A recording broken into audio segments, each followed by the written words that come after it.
Bom, estamos aqui em mais um Papo Reto Paulista. Eu, doutora Daniela Zavatini, que é a nossa secretária.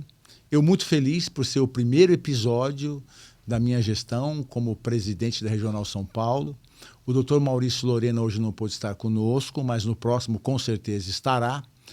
E estamos hoje num momento de muita satisfação, porque nós vamos abrir o Papo Reto Paulista com um grande amigo, eu diria um irmão de verdade, que tem algumas características muito importantes, mas a principal para mim, ele torce para o Santos Futebol Clube. Então, como é um bate-papo informal, na verdade, hoje nós temos aqui o Dr. Miguel Sabino.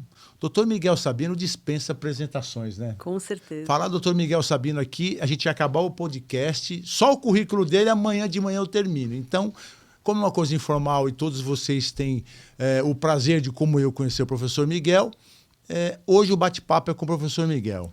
E aí, Miguel? Bom, primeiro a satisfação é só minha, né? Eu aqui estou extasiado de estar aqui com vocês. Um convite super amável que eu só poderia aceitar, né? Muito bom estar aqui. Muito bom estar com meu amigo santista. Muito bom estar com a minha amiga corintiana. Ainda bem que ela tem saúde. Somos todos alvinegros, né, Nani? Mas é um prazer estar aqui com vocês e quanto mais informalidade, melhor. Que bom, Miguel. Miguel, a gente sempre começa o Papo Reto Paulista voltando um pouco nessa sua história. Nós encontramos o professor Miguel nos congressos, nas palestras, nas suas conferências, mas fica aquela pontinha de curiosidade. Miguel, por que você escolheu ser médico? Bom, eu tive muita influência familiar, né? Meu pai e minha mãe já falecida, meu pai ainda vivo, os dois médicos, né? Então, eu, desde criança, na época de colégio e tal, já pensava em fazer medicina e realmente nunca tive outra opção pessoal, né? E nesse período fui me preparando, aí fiz cursinho e tal e acabei entrando na faculdade de medicina, mas não tenho dúvida que a influência familiar pesou. Além dos meus pais, eu tenho vários familiares médicos, né? Tios, primos, então tinha uma certa... Meu avô materno era médico, né? Uma tia da minha mãe também era médica, formada pela USP, então... E seus pais eram clínicos? Não, meu pai, cirurgião cardíaco, né? E a minha mãe era pediatra. Interessante. A sua irmã é mais velha, porque a irmã do Miguel é uma grandíssima cientista. Sim, a minha conhecida irmã... nacional e internacionalmente. Isso é interessante, porque ficou uma coisa dividida, né, na nossa família. A minha irmã... Meu pai é formado na Escola Paulista, a minha mãe formada na USP, aí a minha irmã entrou na USP e eu entrei na Escola Paulista. Olha que legal. Que legal. Ficou dividido mesmo. Ficou dividido. Interessante. 2-2. E em qual momento você resolveu ser cirurgião plástico, Miguel? Já na faculdade? Entrou na faculdade querendo ser cirurgião plástico? Como é que foi isso? Não, eu... Nos primeiros anos era um tremendo bagunceiro, né? Nenhum exemplo, né? Então, transitei por política estudantil, pela atlética. Então, os meus primeiros anos é melhor nem voltar. Melhor nem lembrar. Aí, no terceiro ano, ainda tranquei a matrícula, fui fazer um mochilão, fiquei 1 ano fora, viajando pela Europa e tal. Aí só tomei jeito quando voltei, né? Aí do 4º ano para frente... Agora vou levar a sério. Estava regenerado. E realmente, aí eu voltei a ser um bom aluno, estudioso, não sei o que e tal, mas não tinha uma definição clara. Vou fazer cirurgia plástica, nem sabia se ia ser cirurgia. E aí é aquela coisa, você ia passando nas especialidades. Essa eu gosto, essa eu gosto, essa eu gosto, essa aqui eu não gosto. O não gostar era mais limitado, né? Quando chegou no 6º ano, bom, agora precisamos estudar para residência e definir. E aí eu optei realmente por fazer cirurgia. Anteriormente, você tem uma ideia, pensei em fazer psiquiatria, a própria pediatria que a minha mãe era, cardiologia. Não, vou fazer cirurgia mesmo. Então, aí, definido cirurgia, eu prestei, entrei na Escola Paulista em algumas outras e fiz os 2 anos na época, né? Para nós era de 2 anos de cirurgia geral, ainda sem uma definição. Claro que tinha uma pequena interferência ou influência do meu pai, não que ele falasse, você precisa fazer isso, mas por ser cirurgião cardíaco, eu falei, talvez... Mas, olha só que interessante, quando eu terminei os 2 anos, a gente era classificado, né, pelas notas que tinha durante a residência, não tinha prova naquela época. E aí, eu fui o primeiro colocado e no dia da escolha, escolhi cirurgia do aparelho digestivo. Uau! Eu não sabia. Aí, escolhi, fui para casa, um frio na barriga, falei, pisei na bola. Não fiz a escolha certa. No dia, aí conversei com meu pai, ele falou, pai, eu devia ter escolhido cirurgia plástica. Ele falou, você não pode mudar? Eu falei, vou tentar. Só que ninguém tinha escolhido plástica da minha turma. Aí, no dia seguinte, fui lá, falei com os preceptores da cirurgia geral. Falei, gente, eu desisto. Eu vou para plástica e tal. Eles ainda tentaram me convencer. Eu falei, não. Aí foi um alívio e escolha certa. O chefe da plástica era o professor Andros. Era o professor Andros na época. Interessante. Que legal. Quer fazer alguma pergunta? Quero. Primeiro, eu queria dizer o tamanho da honra de eu estar aqui hoje, né? Porque o Miguel, antes de ser amigo, ele foi meu professor. Pois é. Né? Então, uma das grandes satisfações que eu tive dentro da cirurgia plástica, eu também sou cria da Escola Paulista de Medicina, eu fiz faculdade, eu fiz cirurgia geral e fiz cirurgia plástica lá. E, assim, ver o prazer que o Miguel sempre teve de ser cirurgião plástico, sabe? Entender que não era aquela coisa dura que a gente tinha, aquela ideia que a gente tinha na faculdade de que cirurgião é aquela pessoa que está sempre com aquela... Não, você pode ser sério, você pode fazer tudo corretamente, mas você pode ser leve.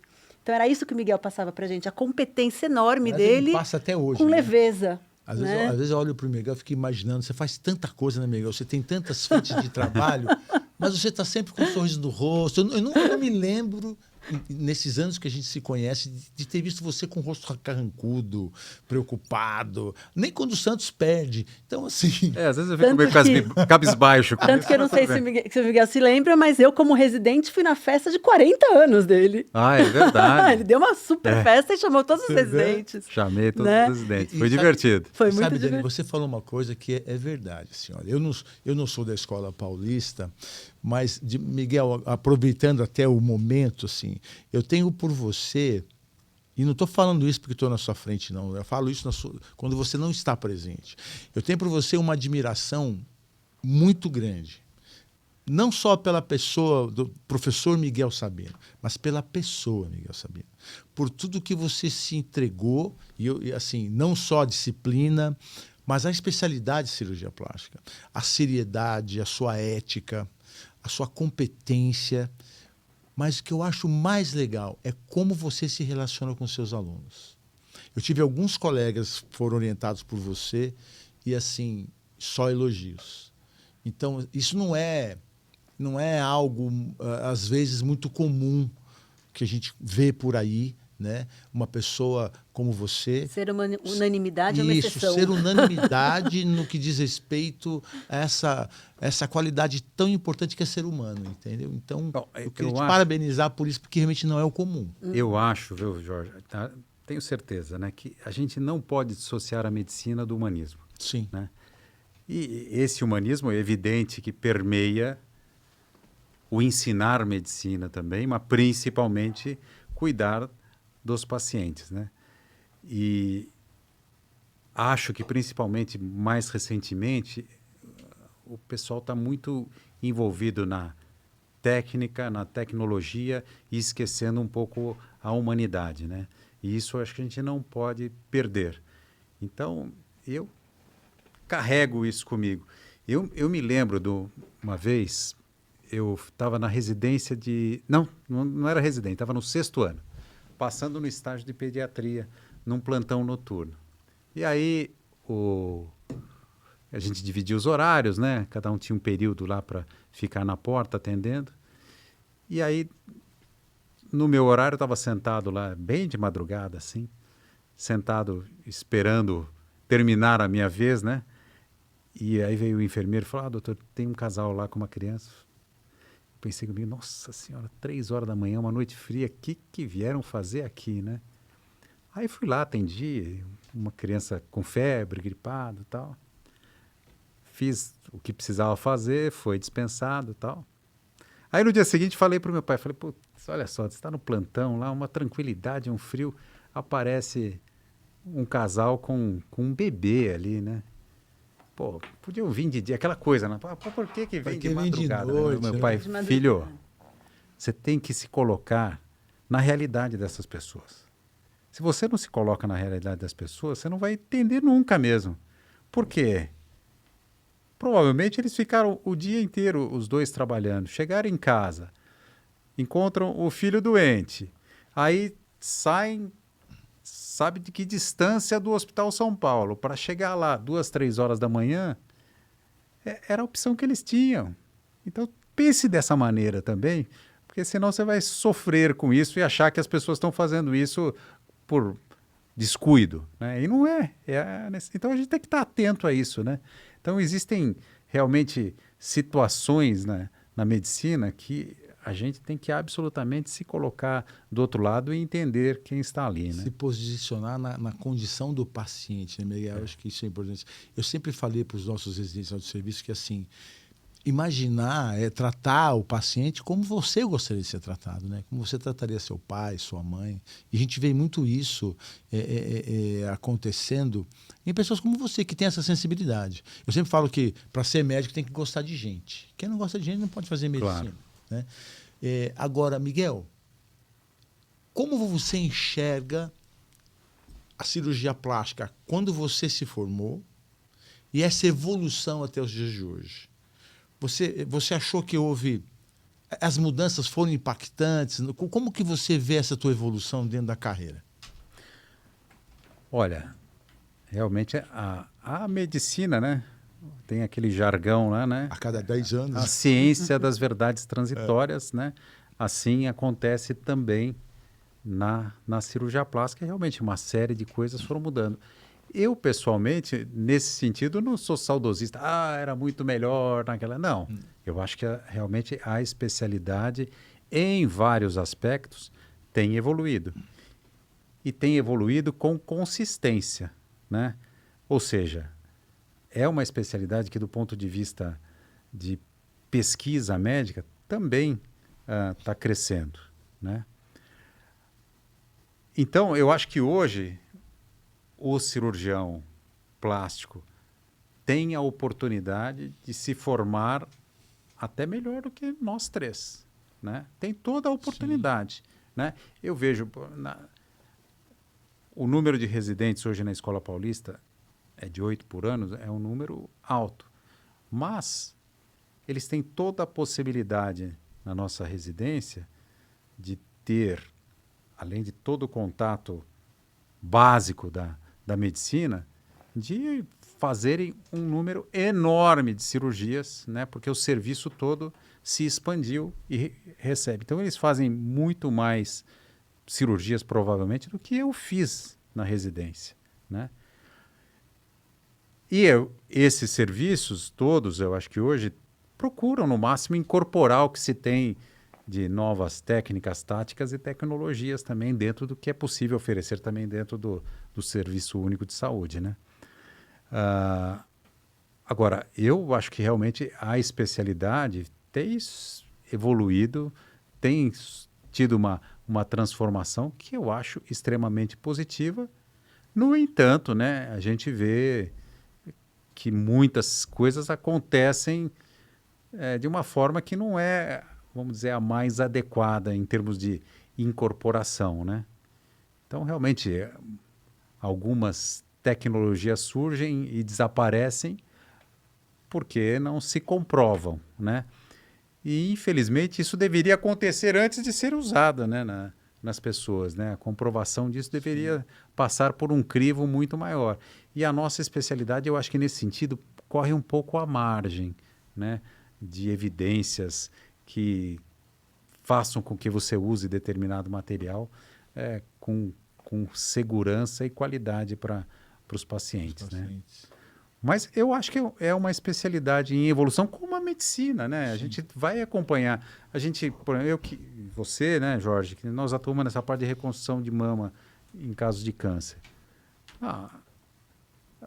O que era, na nossa época, um padrão ouro de reconstrução mamária, hoje é uma opção distante. Por quê? Porque também a mastologia evoluiu, né? As cirurgias para o tratamento do câncer de mama. Os implantes evoluíram. E as cirurgias foram se reduzindo, né? E aí você consegue fazer cirurgias hoje muito mais simples, sem a necessidade de grandes retalhos também, né? Como é que você vê essa invasão da cirurgia plástica hoje por outras especialidades e até por não médicos? Como é que você vê o cirurgião plástico que hoje está se formando, né? A gente que é mais antigo e os que estão se formando hoje, como é que você vê esse futuro aí para eles diante disso? Bom, primeiro, eu acho que tem que pensar agora em duas coisas, né? Uma, o hoje. Como é que nós temos que tratar hoje essa situação? E acho que essa situação tem que ser tratada de forma muito dura, né? Pô, é absolutamente inseguro para um paciente, né, ser submetido a procedimentos por quem não tem habilitação para isso. E a cirurgia plástica é uma cirurgia de detalhes que necessita uma formação grande como é a nossa, né, de 6 anos de medicina, 3 anos de cirurgia geral, 3 anos de cirurgia plástica. E mesmo assim, a seguir um aprendizado constante, né? Então, é um absurdo ter até médicos de outras áreas que se aventuram, né, ou não fizeram nenhuma, né, formação assim maior, né? Muito pior os não médicos, né? De várias áreas que eu não preciso nem citar aqui porque são muitas. São muitas. Pô, é realmente um absurdo e que, no meu modo de ver, precisava de uma intervenção mais agressiva. Mas, amigo, criminalização. Você sabe, aproveitando o gancho do que a Dani colocou assim, eu concordo com você. Até porque quem está pagando essa conta é a população, né? A população menos informada, a população que é aquela pessoa que vai buscar, tem o sonho de uma cirurgia e por questões financeiras até acabam se submetendo a cirurgias em ambientes que nem hospitalar é. Né? A gente tem visto hoje aí cirurgias de grande porte sendo feitas em consultórios dentários. Mas onde eu quero chegar? Eu tenho um receio. Às vezes eu tenho a sensação que esse é um navio que já partiu. Por quê? Porque a massificação não só da cirurgia plástica, mas da medicina como um todo, né, com esse grande número de faculdades médicas que se abriu, pela grande oferta de médicos no mercado, e a lei da oferta e da procura, a gente não vê de outra forma, né? Eu vejo que muitos colegas colocam o dinheiro à frente da razão. Né? O dinheiro é o tal do high ticket, né, que a gente escuta muito nas redes sociais. E o paciente fica meio à margem. E se não houver uma atitude rígida, e aí eu acho até a atitude do ponto de vista de Ministério da Saúde Federal, Conselho Federal de Medicina, nós não vamos conseguir conter isso. Porque lá fora, se você olhar Estados Unidos, se você olhar alguns países europeus, isso já está acontecendo. E até de uma forma, às vezes, até muito mais incisiva do que está acontecendo no Brasil hoje. Então, você, como formador, como chefe de um dos maiores serviços do Brasil de cirurgia plástica, que dá uma formação absolutamente impecável aos seus alunos, o que nós, cirurgiões mais antigos, que a gente sabe qual vai ser o fim desse filme, né? A gente mais ou menos sabe o que vai acontecer. O que você acha que nós podemos fazer, Miguel? Eu acho que a gente precisava, como sociedade, tentar se organizar melhor para ir buscar instâncias que talvez nos fortalecessem, né? E a questão aí acaba sendo política. Sim. Né? Se a gente não tiver um apoio político, uma coisa mais incisiva, e as nossas entidades de classe, Conselho Federal de Medicina, né, Associação Médica Brasileira, seja quem for, não atuar com políticos para a gente tentar fazer isso ser estancado, talvez a única coisa que estanque isso seja uma tragédia. Uma Ou grande tragédia, porque as pequenas tragédias já tragédias estão muito, repetidas, né? É. Porque a coisa está absolutamente clara e escancarada, né? Então, para já, eu acho que o que precisa realmente é ação enérgica, né? Conscientização da população com relação ao cuidado que deve ter na hora de escolher um profissional. Em termos de campanha, a gente sabe, né? A Sociedade de Cirurgia Plástica se esforça nesse sentido. Sim, A gente e tem vem visto lutando. atualmente o CREMESP muito incisivo nisso também, né? O alcance, a gente não sabe qual é, né? E, infelizmente, a população incauta cai aí nos contos, né, de péssimos profissionais ou péssimas pessoas, né? Então, realmente é uma situação complexa e que precisaria realmente uma atuação de alto nível, uma coisa a vir de cima para baixo para acabar com essa farra. Isso, né?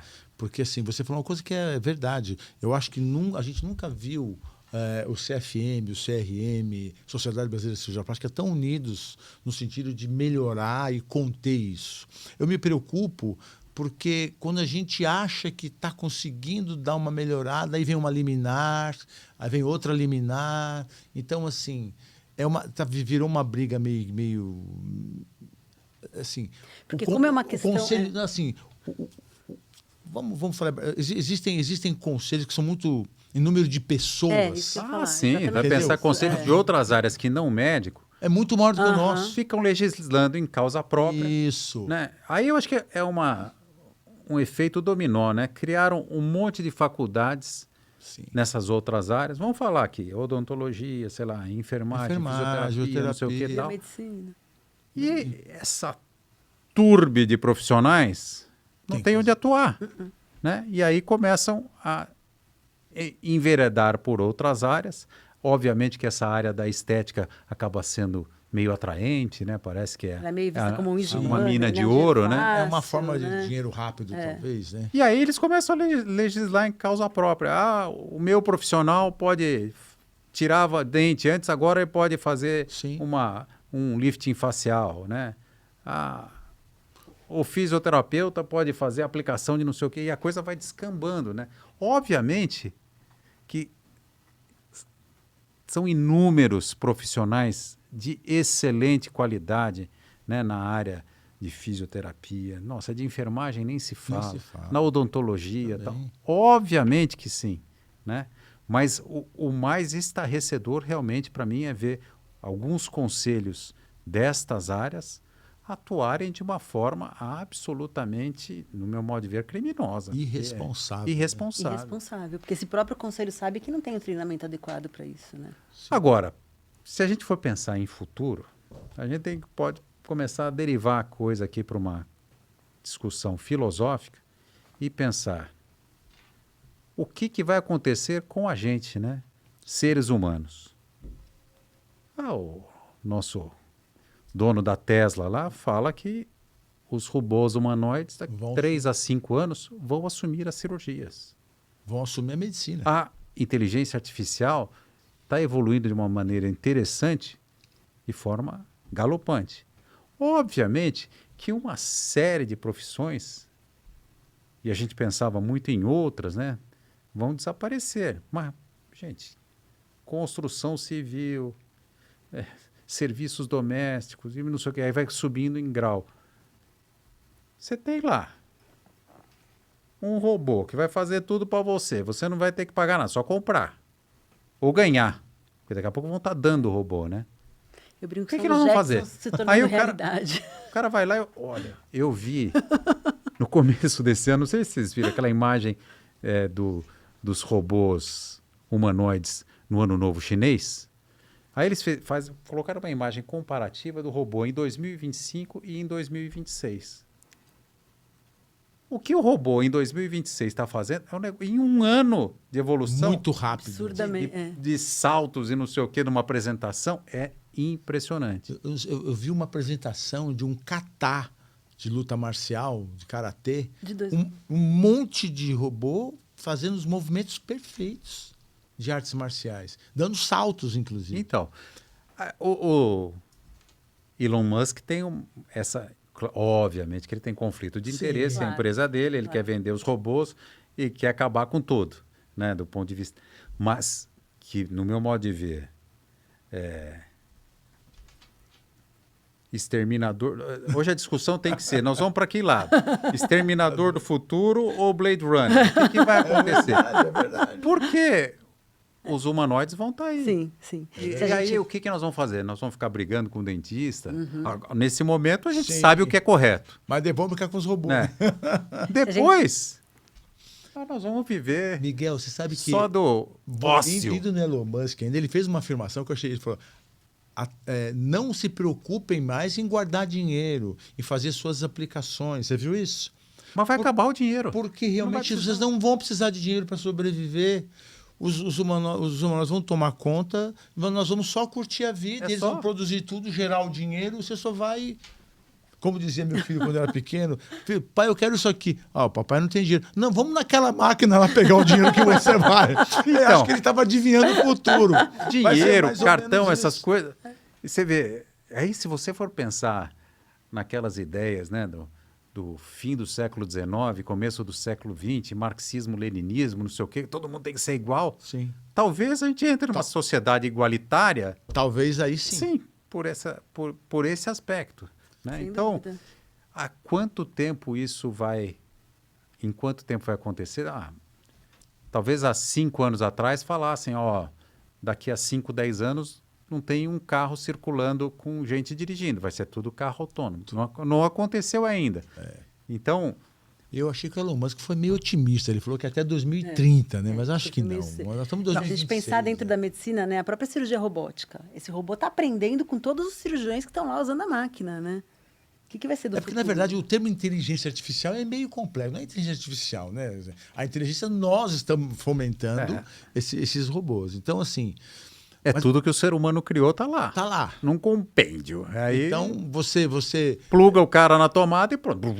Entra aquele monte de coisa e pronto. Virou numa velocidade absurda. É. Então, assim, eu acho que realmente... Eu penso assim, cirurgia plástica.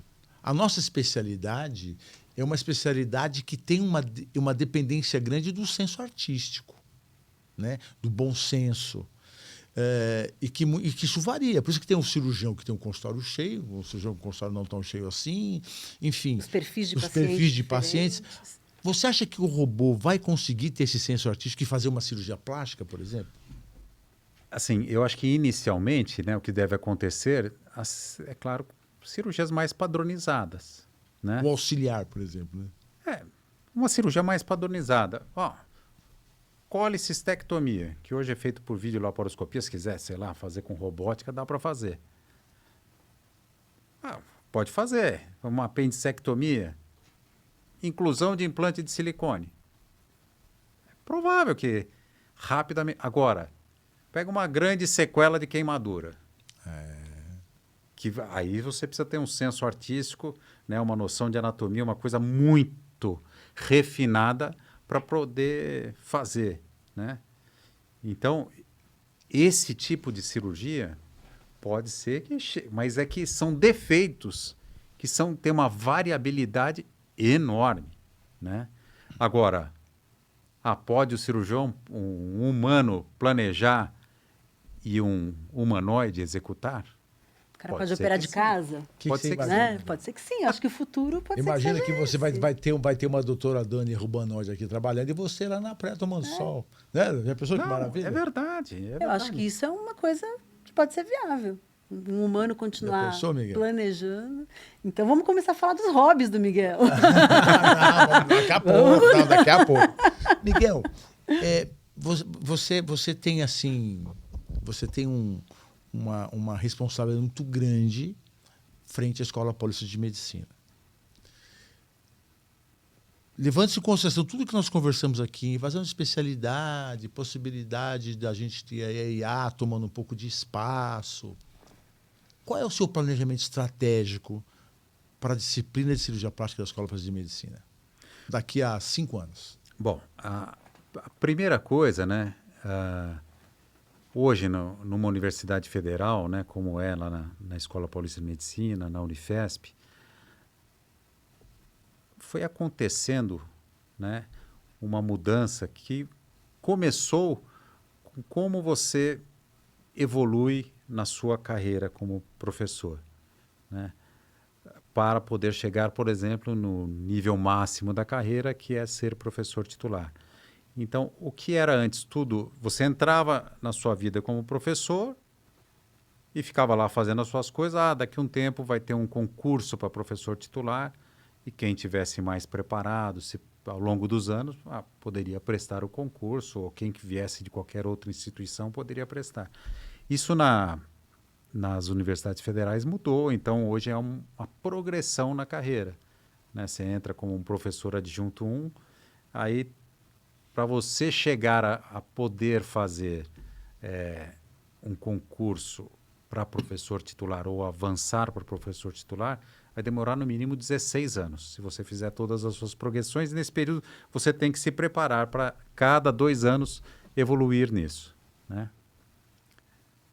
Eu e o professor Alfredo podemos fazer isso no ano que vem, chegar a professor titular, né? Aí é um concurso, tem um concurso com professores externos também que avaliam, mas é um concurso em que você tem que mostrar a sua aptidão. Não dá para vir um outro professor hoje de outra instituição e prestar esse concurso. É uma coisa das universidades federais. O que eu acho uma metodologia interessante, porque faz com que o professor tenha interesse em evoluir na carreira, né? E dentro da instituição, né? E se mantenha dentro da instituição. Se mantenha e, ao mesmo tempo, você evita grandes rupturas, né? De vir alguém. Claro que pode vir uma pessoa contribuir muito, mas também pode gerar uma ruptura dentro daquela estrutura, né? Bom, voltando à questão de planejamento, eu acho que para os próximos anos, o que a gente tem cada vez mais insistido é na qualificação. E tudo que surge de novo, né, a gente está aberto a incorporar de uma maneira que a gente entende talvez a mais correta, e adotando as coisas e tentando fazer protocolos e desenvolver mesmo coisas que o pessoal já está usando para a gente tentar mostrar se realmente aquilo é efetivo. A gente tem uma estrutura muito boa na instituição, que mesmo com tudo que as universidades públicas sofreram ao longo desses anos, né, de perda de verba e tal, a gente consegue manter. Hoje, inclusive, saiu uma coisa lá da cirurgia plástica da Escola Paulista de Medicina, muito bem colocada num ranking nacional tal. Eu acho que assim, o foco tem que continuar sendo numa formação de ponta e trazendo vanguarda na formação para os nossos residentes, estimulando-os a se diferenciarem cada vez mais, né? E estar muito atento a essas vertentes futuristas, né? Se a gente ouve uma informação como essa, eu acho que a gente tem que fazer com que os nossos residentes também fiquem atentos a isso. E isso tem sido motivo da gente levar essas discussões a eles, né?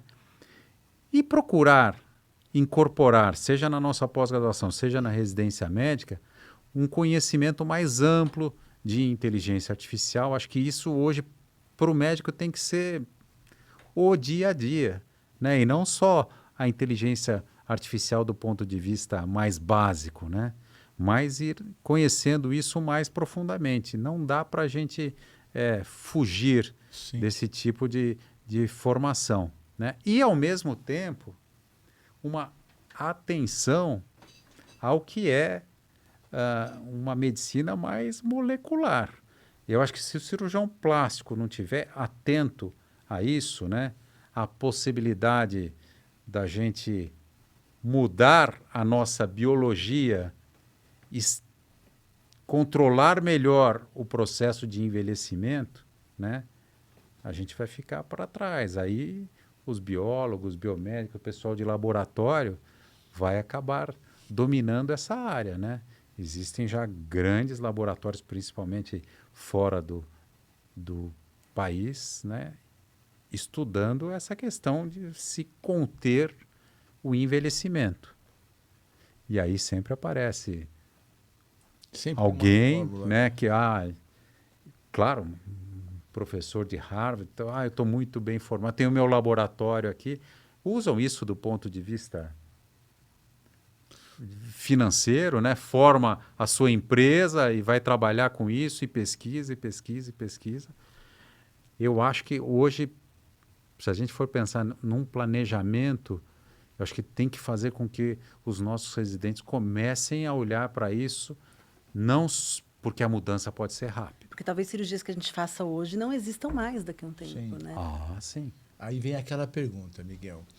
Levando em consideração todos os avanços, né, da biomedicina, né, do estudo de célula-tronco, do DNA, você acha que o ser humano imortal já nasceu? Se a gente for pensar nisso como se está Frente a toda essa divulgando, evolução, sim. parece que sim. O Fausto Parece. disse sim, né? Alguns colegas dizem que sim, que o ser humano imortal já nasceu. Parece que sim. E aí, a gente vai entrar numa outra questão, também filosófica, que esse talvez seja a maior mudança de paradigma do ser humano de todos os tempos. Porque a longevidade já é real, né? Sim. Em um século, a gente saiu de uma expectativa de vida de 30, 35 anos para 80, é um salto enorme. Muito grande. Né? Talvez em meio século agora, pensando no século XXI, a gente chegar aos 2050, 2060, a expectativa a curva de expectativa de vida do brasileiro vai ficar assim. 80 a mais vai estar aqui no topo com a maior parte da população. A nossa pirâmide já está meio invertida no Brasil, né? Então, o que aparece aí do ponto de vista de tratamento desse envelhecimento celular, realmente eu acho que isso é uma coisa muito promissora. Não seria ousado de dizer como alguns biólogos, alguns pesquisadores de laboratório colocam, em 10 anos nós estamos injetando substância na veia das pessoas e puf, dá uma parada. Dura um tempo, daqui um pouco você injeta de novo. Tudo bem, né? Teve aquela pesquisa recente lá de Harvard de tentar estancar o envelhecimento de macaco, de ratinhos. Sim. Vocês já viram esse na Netflix tem aquele cara americano que ele está tentando... David Sinclair. Isso, David Sinclair. Ele quer diminuir a idade biológica dele. Uhum. E ele faz todo um trabalho em cima disso, né? Então, a vida dele é acordar, tomar mais de 90 cápsulas, e aí vai para fisioterapia, faz massagem, não sei o quê, vai para academia. Todo dia essa rotina de lutar contra o tempo. Aí apareceu outro dia uma mulher que não faz nada disso, e que apenas, ela bebe, ela fuma... E ela... É a nossa parça. É nossa parça. Vamos botar ela no grupo. Quem será que vive mais? Vamos botar ela no grupo. E a idade dela biológica é bem menor do que a idade real. E aí sabe um questionamento. A hereditariedade, você acha que tem um impacto muito grande nisso? Ou são os hábitos que levam uma pessoa... Não, acho que...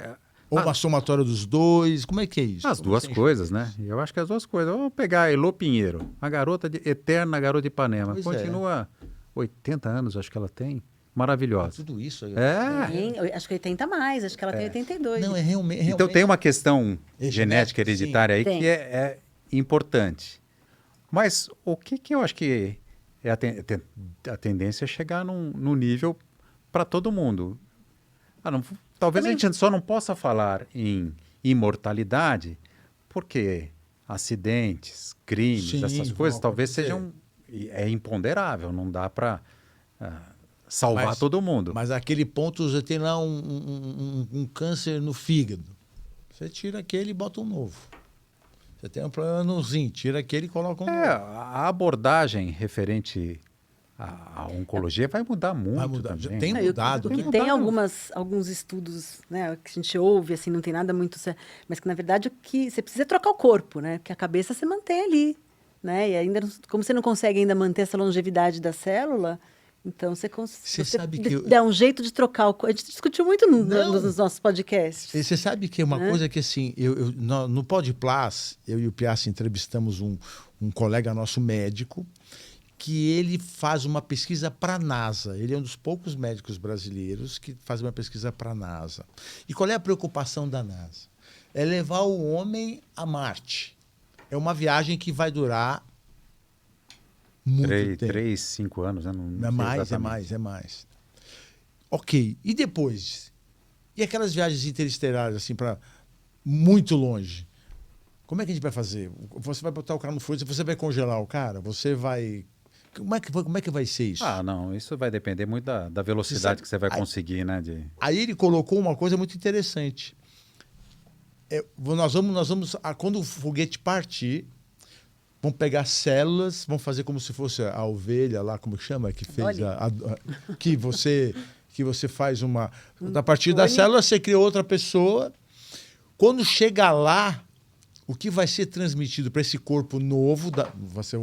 Então vai Dr. Miguel atual e vai Dr. Miguel jovem. Embrião.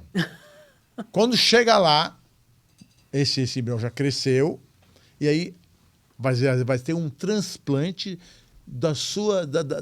como se fosse do cérebro para esse corpo novo, entendeu? Ou seja, você passar, é como se eu pegasse o disco rígido de um computador, tiro daqui e coloco ali. É isso que eles estão pensando. Eu achei isso meio... Aí um dia aqui o Fausto... filosófica religiosa. Sim. O Fausto de Bitté falou, Fausto, qual que é os teus planos para o futuro? Não, minha ideia, eu quero fazer um transplante de cabeça. Eu quero tirar a cabeça de... Lembra disso? E eu quero fazer um transplante de cabeça. Eu falei, mas não, isso é viável, ele falou. Eu falei, nossa, mas... Não, tem... Então, assim... Não, o Fausto estava meio doidão, né? Não, ele falou... Aí eu mandei uma fotografia para ele de um livro de cirurgia plástica que mostra uma pessoa afrodescendente num corpo de uma pessoa de cor branca, né, caucasiano, e o vice-versa. Ele falou, tá vendo? Não falei pra você que era possível. Mas aí já tem outra vertente futurista que também fala da transferência das nossas memórias Isso, então. para um ser humanoide. Sim, você pode fazer isso.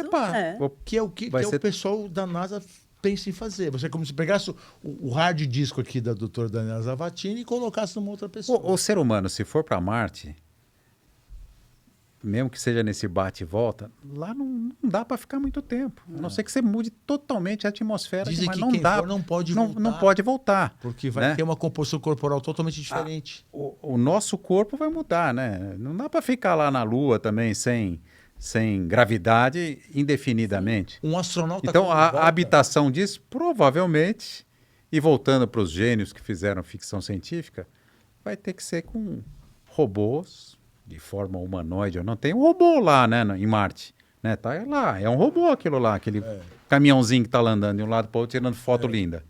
Né? Talvez seja isso. Possam eles construir lá uma estrutura que, eventualmente, passe a ser habitável por um ser humano. Não sei, né? Vamos ver. Porque assim, o astronauta, quando volta do espaço, que ele fica muito tempo na estação espacial, ele volta em média de 3 a 4 centímetros mais alto, por causa da ação da gravidade, que não tem... Só que ele não tem sustentação. E se for o contrário, vai achatar, né? O sistema ósseo articular vai ser destruído. Então, realmente é um negócio meio maluco, né? Porque a cirurgia plástica, você já imaginou fazer algum estudo? Imagine fazer algum estudo nesse sentido, de fazer uma cirurgia numa gravidade zero. Tem uma coisa assim, parece que eles já tentaram fazer isso em animal lá e tal. Pesquisas fazem, né, em gravidade zero, né? Agora, você vê, a história da humanidade é baseada numa verdade, a morte. Tudo, né? Aí vai para a religião, vai para todo lado. Todo lado. Uma coisa é certa, vamos morrer. Bom, agora ninguém morre. Como é que vai ser, né? O que o ser humano... Te move. O que vai ser a nossa perspectiva, o nosso pensamento? Tem um filme muito interessante, né, que é aquele Highlander, que é o cara que vai passando assim. Imagina o desespero daquilo. E, claro, ele é único, imortal, um grupo de imortais. E aí você, num determinado período, você tem a sua família. Daqui a pouco todo mundo morreu, né? E fora aquele filme Interestelar, que é muito interessante pra também, mim, um dos né? melhores filmes que eu já vi na minha vida, Interestelar.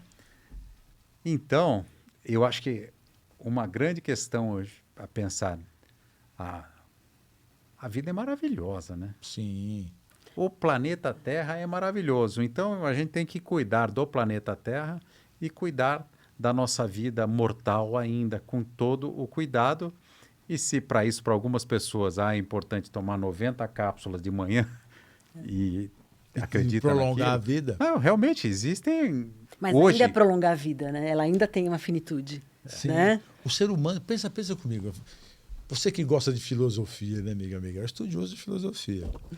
Básico, nível básico. Nível básico. O ser humano é o único animal que tem a consciência da morte. Nenhum outro. Tem consciência. Consciência, né? Da morte. O leão não sabe que vai morrer, o cachorro não sabe que vai morrer. Nós sabemos. Isso faz uma diferença muito grande. Isso que você colocou, e o dia que isso não fizer diferença mais? Isso, do ponto de vista social, é uma diferença enorme. Sim. Porque limita as pessoas nas suas ações até. Sim. Né? Isso, a morte cria na gente uma noção de perigo. A gente traz uma urgência de fazer as coisas. Né? O perigo... Eu não vou me arriscar por aí, né? Não vou dar um pulo a mais do que o meu corpo aguenta. Pode né? suportar. Não vou tomar outros tipos de atitudes que vão me penalizar para o restante da minha existência. Então, se esse processo for um processo lento, né? Em termos adaptativo, né? As Blue Zones estão aí para nos mostrar que as pessoas podem viver 100 anos com uma qualidade de vida muito boa. O importante é isso, né? Associar uma vida... Isso. Porque não é só longevidade. Saudável, longevidade com né? qualidade. Né? Como dizia Lobão, é melhor viver 10 anos a 1000 do que 1000 anos a 10. Né? Mais ou menos isso. Será que a vida tem tanta graça assim, se acordar, tomar 90 cápsulas, ir para fisioterapia e não sei o quê? Aí tem graça? Não, né? Não tem graça. Não, vai ter que criar muita diversão, né, pro ser humano. Não vou trabalhar mais. Não tenho que ir atrás de dinheiro. Vou no mercado, mas lá eu só pego as coisas e não preciso... Escolho o que eu quiser. É igual a história do boêmio, né? Um boêmio já no final da vida, assim, já no leito de morte, e os amigos... E aí, que você... Como é que foi sua vida? Ele falou, olha, minha vida foi simples. Eu ganhei dinheiro... 40% do dinheiro que eu ganhei na vida eu gastei com bebida. Os outros 40% eu gastei com mulheres e 20% eu desperdicei. Quer dizer, ou seja, o tipo de vida que você leva, né? Imagina, você... tudo bem, o que você prefere? Vou te dar 100 anos de vida, mas você vai ter que viver aquela vidinha, sabe, assim... Será que isso vai ser bom? Não sei, para mim talvez não. Mas talvez para desse documentário mostra isso de uma forma que eu, sinceramente, acho assim... Você já assistiu? Você assistiu, Miguel? Não, o documentário não. Cara... Eu assisti um podcast com ele. Com ele? Com ele. Eu acho aquele cara, assim, para mim, fora da casinha. Porque o que ele está buscando... Ele tem muito dinheiro, né? Por isso que ele consegue bancar tudo isso. Ele tá tem empresa, né? Pesquisas. Todas as pesquisas dele em função da longevidade. Então, assim, eu não sei, é algo que a gente tem que discutir filosoficamente até onde, até quando brincar de Deus é saudável, né? O Elon Musk fez uma coisa muito interessante lá, a questão de 5 ou 6 anos atrás, ele fez a seguinte pergunta. Antes da gente investir na IA, nós precisamos perguntar aonde nós queremos chegar. Porque vai chegar num ponto que nós vamos conseguir voltar mais. Você acha que esse ponto vai chegar onde nós não perderemos o domínio da situação para uma inteligência? 2001, Uma Odisseia no Espaço. Você assistiu esse filme? Eu, Robô. Tem o próprio filme lá. Não, eu tava brincando assim. O ápice de todos, para mim, de ficção, assim, é o Blade Runner, porque eu acho que aquele filme tem uma coisa filosófica fantástica, né?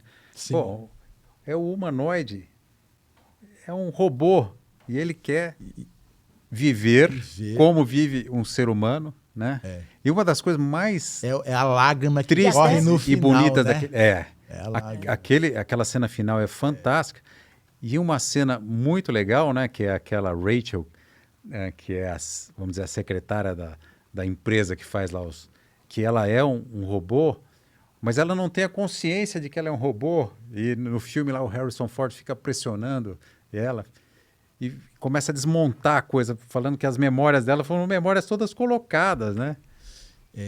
E até o Exterminador do Futuro, né? Que chegaram lá e falaram, deu errado, vamos voltar para resolver de novo, porque deu errado. O que deu errado. Né? Então, nós estamos, acho que nesse momento, é um momento assim de visão para a humanidade. Muitos filmes, né, da década de 80 que a gente achava que, nossa, isso nunca vai acontecer, a gente vê a realidade, né? Eu lembro que um dos desenhos que eu mais gostava era os Jetsons. Você lembra? E hoje os Jetsons estão aí, né? O aspirador robô, a empregada que faz um monte de coisa, tá aí.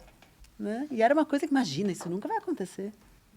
Eu acho que a gente precisa pensar em algumas coisas, né? Porque se nós bobearmos, vamos perder o domínio de algumas situações, sabe? Eu gosto muito, gente, morrer não faz parte dos meus planos, que fique bem claro isso.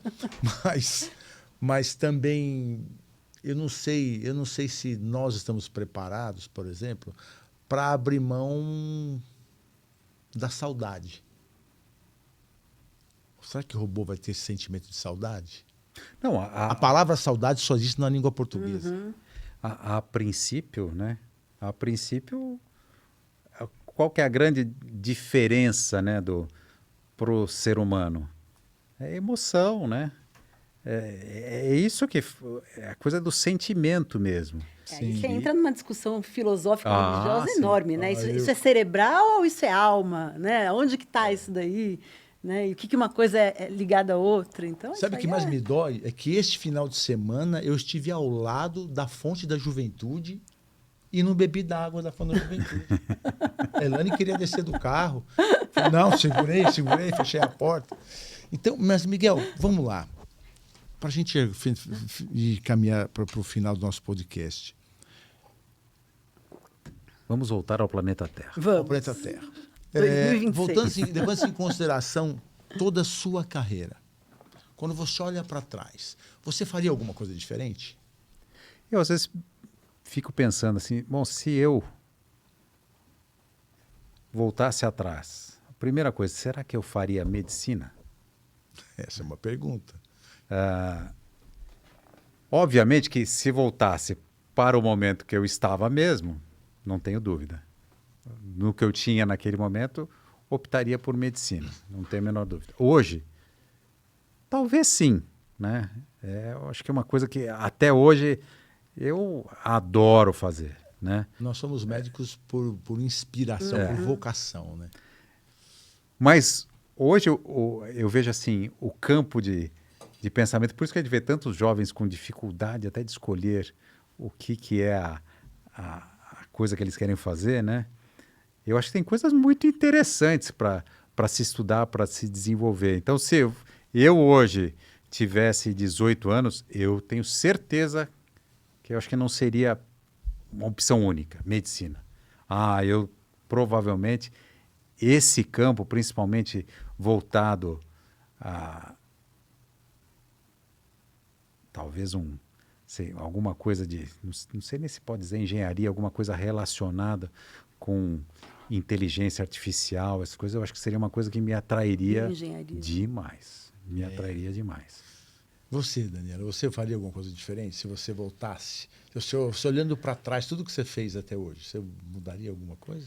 Eu não me vejo fazendo outra coisa que não diferente do que eu faço hoje. Talvez eu tivesse tido algumas escolhas e tivesse tido um outro rumo na minha carreira, mas eu escolheria ainda a medicina. Eu não me vejo fazendo outra coisa que não seja cuidar de gente, estar ligado. Eu preciso ter essa relação humana. Eu não me vejo fazendo você tem coisas. Uma carreira tão brilhante, o que você mudaria? Não sei. Eu acho que eu ainda acho a cirurgia muito pesada para a situação que a gente vive hoje da mulher. Talvez eu escolhesse uma coisa um pouquinho mais leve. Ainda é difícil hoje a gente levar a família, filhos e a medicina junto. Ainda é um campo difícil para a mulher. Mas ainda não me vejo fazendo nada diferente. Eu sempre falo isso, né? Eu acho que a mulher, ela interpreta muitos papéis, né? A mulher é mãe, é esposa, é dona de casa, é empresária. É complicado. Nós não temos essa capacidade, não. Eu acho que o homem dá um bug se tivesse que fazer o que vocês fazem. Mas, assim, quando eu olho para trás, se tem uma coisa que eu faria diferente. Talvez eu não ficasse em São Paulo. Talvez eu fosse fazer cirurgia plástica no interiorzão. Talvez eu fizesse isso, não tenho certeza também. Mas ser cirurgião plástico, com certeza. Diferentemente de você, eu entrei na faculdade para ser cirurgião plástico, não era para ser médico. Eu queria ser cirurgião plástico. E, Miguel, e o futuro? O futuro do Dr. Miguel Sabino? Como você se vê? Na praia? Trabalhando até de cabelinho branco? Como você se vê no futuro? Bom, eu gosto de diversificar o que eu faço. Eu acho que é muito legal a gente planejar, né, para ter um mínimo de conforto no futuro. Claro que as coisas vão mudando, mas também eu acho que a gente não pode ficar numa doideira nesse sentido e não aproveitar o hoje. Presente. Né? Então, eu acho que hoje eu pauto a minha vida 70%, 80% em pensar a curto prazo, a resolver o hoje de uma maneira que me deixe feliz, que propicie a minha família, todos os amigos, todo mundo que está em volta, uma coisa legal, né? No futuro, parando de ser médico, que eu não sei, não tem uma data assim, uma coisa... A gente tem na universidade uma aposentadoria compulsória, né? Aos 75 anos. Isso para mim seria 11 anos, 10 anos para frente, né? Se eu vou estar até os 75 também não sei. Mas o que eu quero, se puder,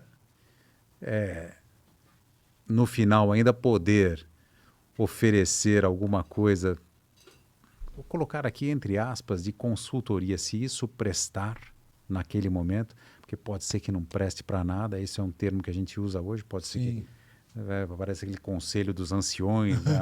Vamos lá para a entidade, para saber o que ele pensa. Mas tem uma coisa na minha que assim, eu sempre falo, tem coisas que o livro não ensina, que é a vida que nos ensina, dentro da nossa especialidade, dentro da vida. Tem coisas que a vida que ensina, não está no livro, não está escrito. E eu acho que é isso que pessoas como você, como a Dani, como eu, que viemos de uma fase em que a gente abriu muita porta na pernada, a gente pode passar isso de alguma forma. Sabe uma coisa que me angustia às vezes? Eu vejo às vezes alunos já falando em aposentadoria, o cara com 30 anos. Uhum. Isso não passa pela minha cabeça, até porque se eu ficar em casa eu enlouqueço a Nani. Porque assim, eu preciso trabalhar. E eu tenho medo de virar estrela cadente também. Cada vez que eu passar, vem um pedido. Pega um no armário, vai fazer não sei o quê, entendeu? A gente tem que ter produção. Do ponto de vista profissional, acho que a gente também tem que se preparar para parar. Também. Né? E entender as nossas limitações e como isso vai chegando, né? Mas é uma coisa gradual, né? Eu acho que a gente vai mudando a balança, né? Então, hoje o trabalho está acima, a gente vai mudando essa balança. Acho que nunca chega ali no zero, né? Não ficar com o pé no fundo o tempo todo, né? Então, assim, obviamente que se ao parar do ponto de vista profissional, né, puder desfrutar de algumas coisas que gosto de fazer nos últimos dias aí da vida, até uns 150 anos. É isso mesmo. Ir pra Vila Belmiro. Só ver os Santos aí ganhando tudo. Você sabe, quando você estava ir falando, pra praia. Tava falando de vida longa, tava pensando... Vai precisar de bastante tempo para isso acontecer. Imagina, ser corintiano a vida toda, assim, 150 anos, 200 anos. Isso é um martírio, né? Não é? Olha... Estamos com 2 corintianas aqui no Recife. 3, né? É 3, não, 3. a Manuela é São Paulina. Ô, Manuela. Então, não, mas eu acho que é isso. Eu acho que a gente tem que se preparar, mas muito voltado para o hoje. Eu acho que é importante, não é ser porra louca hoje, mas é saber aproveitar a vida, né? O Também John Lennon dizia isso, né? Que a vida é aquilo que acontece enquanto a gente fica fazendo planos para o futuro. Né? Temos que viver o hoje. É isso aí. Então... mas você sabe que conviver com, por exemplo, meus pais, né? A minha mãe faleceu com 97 anos. O meu pai agora está com 93 anos. Então, você observar o envelhecimento, assim, ver o idoso ficando frágil e tal, acho que nós temos que observar aquilo como um aprendizado. Sim, também, né? Como eu quero chegar lá. E se preparar para isso, né? E ainda mais pessoas assim muito ativas, que gostam de fazer as coisas. Mas eu acho que a natureza é sábia, né? Vai mostrando aos pouquinhos a limitação para a gente. Claro, se a gente tiver a oportunidade, porque de repente acontece alguma coisa e você perde essa oportunidade de chegar à idade deles, né? Não, eu tenho uma história interessante. Eu estava uma vez na academia e estava a Nani e o meu filho. E eu estou vendo meu filho dando risada, né? Pai, você não pega, você vem aqui brincar, tem que pegar firme. Eu falei, filho, deixa eu falar uma coisa pra você. Na tua idade, eu fazia musculação pra ficar fortão. Hoje eu faço pra ficar em pé. São focos diferentes, não é? Hoje eu faço musculação pra ficar em pé, pra levantar sozinho, entendeu? Não é mais pra ficar, não tem como. Então, o que você falou, as coisas, os projetos vão mudando, né, Miguel? A gente vai enxergando a vida de uma outra forma. Dizem que quando você começa a gostar muito de planta, observar muito passarinho, você precisa acender o sinal amarelo. Então é isso, eu já estou nessa fase de gostar de orquídea, entendeu? Fazer o quê, né?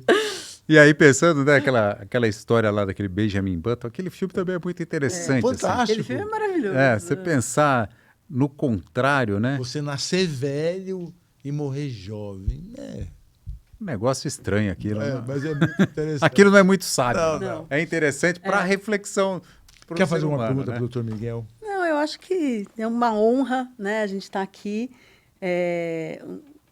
Mais honra ainda vai ser na nossa jornada paulista, né? Que o Miguel é o nosso presidente de honra. E Miguel, isso é uma coisa que realmente a gente... Era surpresa, né, Dani? Mas assim... O Miguel vai ser o nosso presidente de honra esse ano, que muito nos honra. Com certeza. E é uma coisa, Miguel... Muito mais a mim. Você sabe que é algo que eu tenho comigo desde quando eu era tesoureiro. Eu ficava todo ano torcendo para ninguém escolher teu nome. Falei, não, quem vai homenagear sou eu. Obrigado. Muito obrigado. Então, porque eu tenho por você um carinho muito grande, sabe? Então, assim, eu estou muito feliz de ter você como homenageado na Jornada Paulista desse ano. Assim, feliz por ser seu amigo, feliz por todo o apoio que você nos deu na nossa empreitada dentro da Regional São Paulo. Mas mais feliz ainda... porque eu vejo que assim, esse teu empenho, não só na Regional São Paulo, mas na Nacional também, com toda a tua dedicação, cara, você soma muito. Então, para nós, é uma bênção poder ter você conosco. E, finalizando, porque já estamos com já passou de uma hora, né, de podcast, eu gosto sempre de terminar fazendo uma pergunta, Miguel. Miguel, 2 perguntas, aliás. Qual é o seu livro de cabeceira? Olha, como você falou, né? Eu e a Lelê fazemos aula de filosofia uma vez por semana.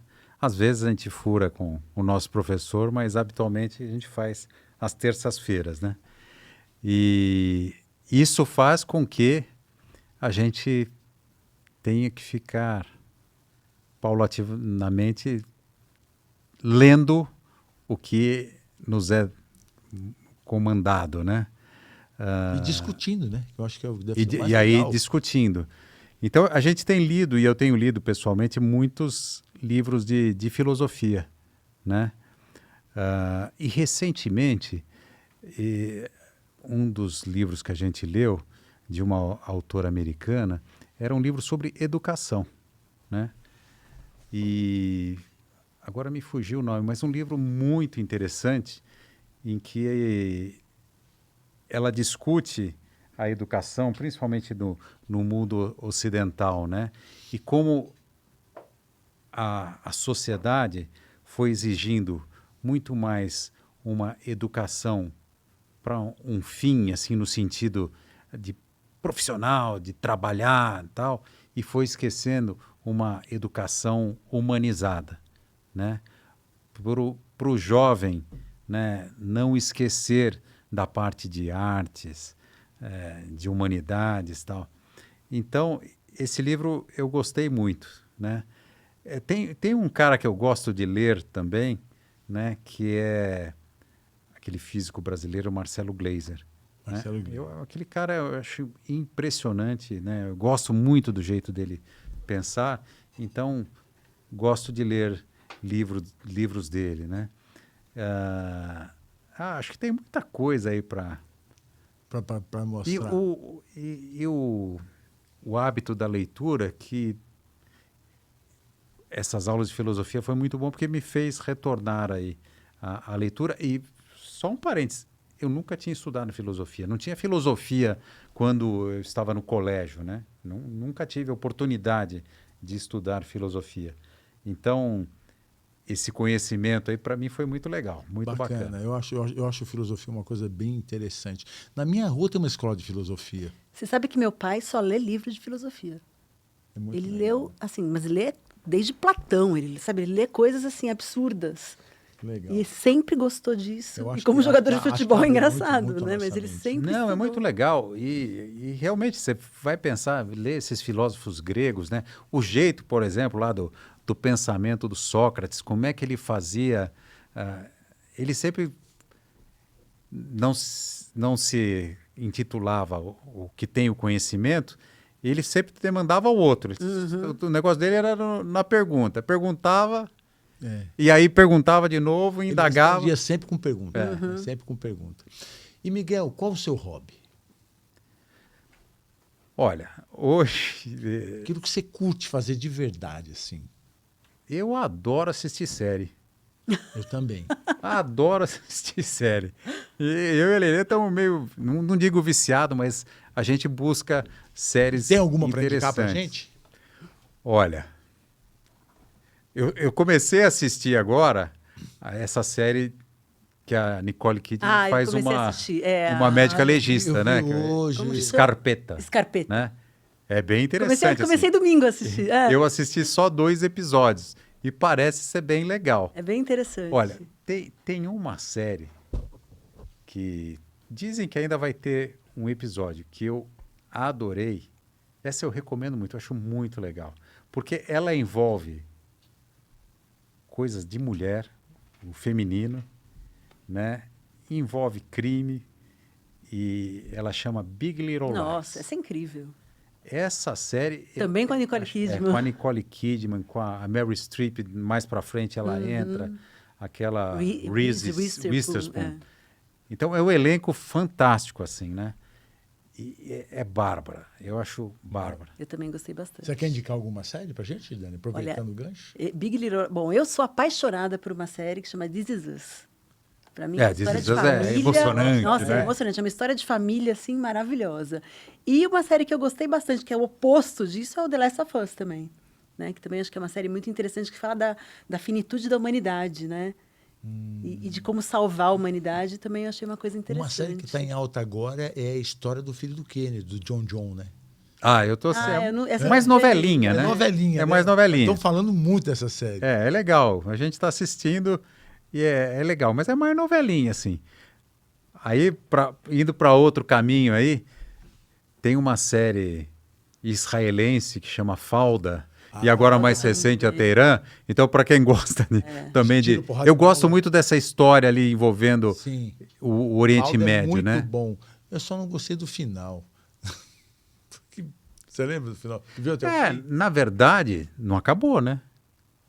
Ela foi interrompida quando Israel invadiu ali a Palestina por questões óbvias, mas ela dizem que vai continuar. Né? Todo mundo lá esparramado.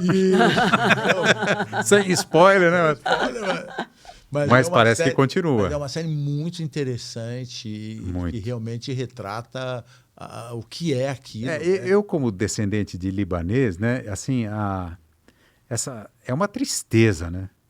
Você vê aquela região, os caras que conviviam fraternalmente, às vezes brigavam, não sei o quê, mas hoje se degladiando dessa maneira, né? E a Falda tem uma coisa que eu acho legal, é uma série israelense, obviamente que ela tem uma certa tendência, mas por outro lado, você vê lá a pessoa principal da série, né? O personagem principal, ele fala árabe e fala hebraico, né? O pai dele é um iraniano, né? E que num determinado momento lá ele fala, pô, mas aquele tempo a gente estava lá em Teherã, sentava lá o judeu, o árabe, o cristão, todo mundo conversava, tomava chá, não sei o quê, agora estamos aqui nos matando.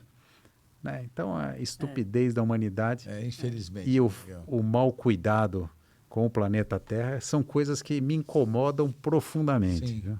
A gente cuida muito mal da nossa casa, né? Essa que é a verdade. Miguel, quer perguntar alguma coisa? Não, só agradecer mais uma vez e falar olha, que papo gostoso que a gente teve aqui, né? Eu por mim, eu ficava conversando Nossa, com Miguel dava para ficar. A conversa é boa. Eu só ia introduzir talvez aqui um vinhozinho, alguma coisa assim. Miguel, muito obrigado, de verdade. Você foi muito gentil, aceitou o convite, está aqui conosco e abriu o nosso Papo Reto Paulista nessa nossa gestão. E agora, espero poder estar com você na Jornada Paulista. Estaremos lá. E com certeza muita honra. Vai ser um momento, para mim, de muita satisfação, para Dani, para todos nós que temos o prazer de conviver com você, tá tendo essa homenagem. E para mim, sabendo que dessa homenagem, eu sei que essa homenagem transcende o pessoal. Né? Eu levo essa homenagem como todos nós lá, principalmente da Escola Paulista de Medicina, que vão se sentir homenageados nesse momento através da minha pessoa, mas com certeza todos, e quero transmitir a eles que é uma homenagem em grupo. Que bom. Né? Que bom. Agradecer a Dani por estar com a gente aqui.